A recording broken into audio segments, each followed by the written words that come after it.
Hello dear student, welcome back to my channel WB পাঠশালা 2.0। তোমরা আজ থাম্বনেলটা দেখেই বুঝতে পারছো যে ভিডিওর মূল বিষয়টা কি। তোমরা যারা বাড়িতে সেলফ স্টাডি করছো পাশাপাশি সরকারি চাকরির জন্য, তোমাদের জন্য এই ভিডিওটা অনেকটাই হেল্পফুল হবে। তো বিস্তারিত আলোচনা করব, ডাইরেক্ট দেখো ভিডিওটা স্কিপ না করে। বাড়িতে পড়ার সুবিধা কি থাকে? বাড়িতে পড়েও যে চাকরি পাওয়া যায় এটা একদম ঠিক, কিন্তু বাড়িতে পড়ার সুবিধাটা কি থাকে সবকিছু নিয়ে তোমাদের সাথে আমি আজ ডিসকাস করব। চলো দেখো, নিজের সময় মতো পড়া। এখানে তুমি বাড়িতে যদি পড়ো তোমার নিজের টাইম মতো তুমি পড়তে পারবে। কোচিংয়ের খরচ বাঁচে, অর্থাৎ অফলাইন কোচিং যে তার খরচটাও বাঁচে। আর সব থেকে বড় কথা, যেখানে তোমার যে টাইমটা সেটাও বাঁচে। তারপরে দেখো, শান্ত পরিবেশে কনসেন্ট্রেশন ভালো হয়। অর্থাৎ বাড়িতে তুমি যখন পড়বে তোমার বাড়ির আশেপাশের পরিবেশ যেটা, সেই পরিবেশটা তোমাকে অনেকটাই হেল্প করবে যে শান্ত পরিবেশে তুমি পড়তে পারবে। নেক্সট দেখো, অনলাইন রিসোর্স সহজে পাওয়া যায়। অর্থাৎ তুমি বাড়ি থেকে অনলাইন সব কিছু পেয়ে যাবে, যেটা তোমার ক্ষেত্রে খুব হেল্পফুল হবে। তারপর নেক্সট দেখো, সফল হওয়ার জন্য তোমার কি কি দরকার পড়ে।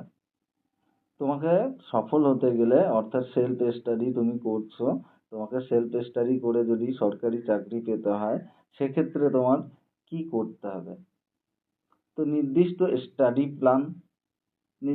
স্টাডি প্ল্যানের ক্ষেত্রে আমি বলবো যে তোমরা যারা সেলফ স্টাডি করছো, অনেকেই আছে যারা বিভিন্ন সরকারি পরীক্ষা দিচ্ছ যারা, তাদের আমি এইটাই বলবো যে তোমার ফোকাস একটাই রাখো। অনেকে আছে এসএসসি দিচ্ছে, রেল দিচ্ছে, পাশাপাশি ব্যাংকও দিচ্ছে।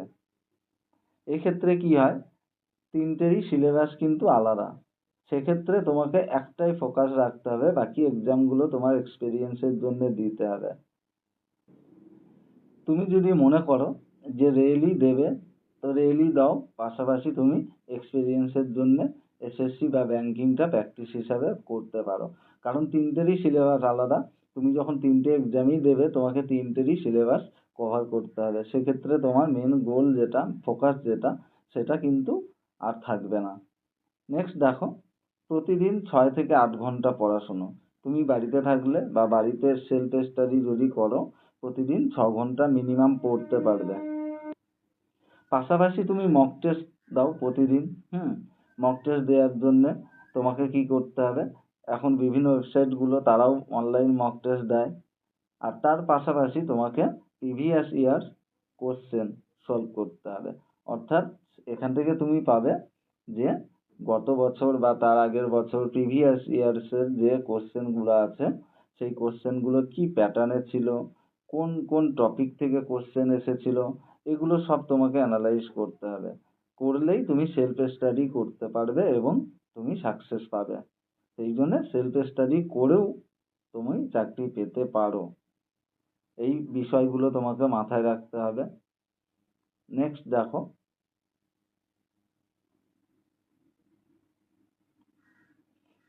কোন ভুলগুলো তোমাকে এড়াতে হবে, যে ভুলগুলো করলে হবে না।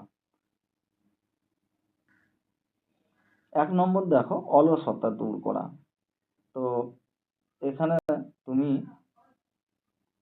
যদি সেলফ স্টাডি করে থাকো সেক্ষেত্রে তোমাকে অলসতাটা দূর করতে হবে, অর্থাৎ কুঁড়েমি যেটা আমরা বলি বাংলায়। তার কারণ কি, তোমাকে প্রতিদিন টাচে থাকতে হবে, প্রতিদিন তোমাকে 6 থেকে 8 ঘন্টা করে পড়তে হবে, তবেই তুমি সাকসেস পাবে। ডেলি একটা রুটিন করো। তুমি কোন কোন সাবজেক্টটা তুমি দুর্বল আছো তার উপরে একটা রুটিন করো, যেটাকে তুমি বেশি সময় দিয়ে পড়তে পারবে। রেগুলার তুমি যদি পড়ো সেক্ষেত্রে তুমি সেলফ স্টাডি করেও সরকারি চাকরি পেতে পারো। তার পাশাপাশি তোমাকে আর কি করতে হবে, শুধু পড়া না, প্র্যাকটিস করতে হবে। প্র্যাকটিস কিভাবে করবে? বিভিন্ন ওয়েবসাইট এবং বিভিন্ন এখন ইউটিউব চ্যানেলও আছে যারা মক টেস্ট ফ্রি অফ কস্টে দেয়। সেই মক টেস্টগুলো তুমি কালেক্ট করো, করে নিজে বাড়িতে সেলফ প্র্যাকটিস করো। দেখবে যে তুমি 1 ঘন্টায় কতগুলো আনসার করতে পারছো, কতগুলো অ্যাটেম্প্ট দিতে পারছো। নিজেকে ইমপ্রুভ করো। নেক্সট টাইম তুমি নিজেকে অ্যানালাইজ করো। ফাইনালি দেখবে যে তোমার দুর্বল পয়েন্টটা কোথায় সেটা কালেক্ট করো। তারপর সেটা নিয়ে নিজের মধ্যে আত্মসমালোচনা করো। দেখবে ফাইনালি তুমি এই জায়গাটা থেকে বেরিয়ে আসতে পারবে। নেক্সট আরেকটা আমাদের বড় ভুল আছে, যে সোশ্যাল মিডিয়াতে বেশি সময় নষ্ট করা। আমরা সোশ্যাল মিডিয়া যারা ব্যবহার করি তারা এটাও জানে যে সোশ্যাল মিডিয়া থেকে অনেক ভালো কিছুও পাওয়া যায়। তা আমরা ভালোটা কালেক্ট করব, খারাপটা নয়।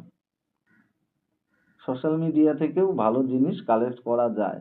সেক্ষেত্রে আমাদের কি করতে হবে, যে আমাদের যে মক টেস্ট পেপার, প্রতিদিনের যে কারেন্ট অ্যাফেয়ার্স, সেগুলো আমরা ওখান থেকে কালেক্ট করতে পারি। সেই জন্য সোশ্যাল মিডিয়াতে বেশি সময় নষ্ট না করে যতটুকু আমাদের কালেক্ট করার দরকার সেটা আমরা ওখান থেকে নিতে পারি। নেক্সট দেখো, সবশেষে আমি একটাই কথা বলবো, তোমরা বাড়িতে পড়েও সরকারি চাকরি পাওয়া সম্ভব। তোমাদের আমি ডিটেলসটা বললাম। ফাইনালি আমি বলছি বাড়িতে পড়েও সরকারি চাকরি পাওয়া সম্ভব। আমি নিজে দেখেছি, অনেকে পেয়েছে সেলফ স্টাডি করে। তার জন্য তোমাদের দরকার হবে ডিসিপ্লিন এবং কনসিস্টেন্সি এবং ডিসিপ্লিন। নিজের উপর বিশ্বাস রাখো, হার্ড ওয়ার্ক করো, দেখবে তোমরা একদিন সফল হবে। আত্মবিশ্বাস থাকলে সাফল্য তোমার অপেক্ষায় থাকবে। এরকম আরো ভালো ভিডিও পেতে তার জন্য তোমাদের চ্যানেলটা সাবস্ক্রাইব করে বেল বাটনটা অন করে রাখতে হবে। নেক্সট টাইম আরো ভালো কিছু ভিডিও নিয়ে তোমাদের সাথে আলোচনা করব।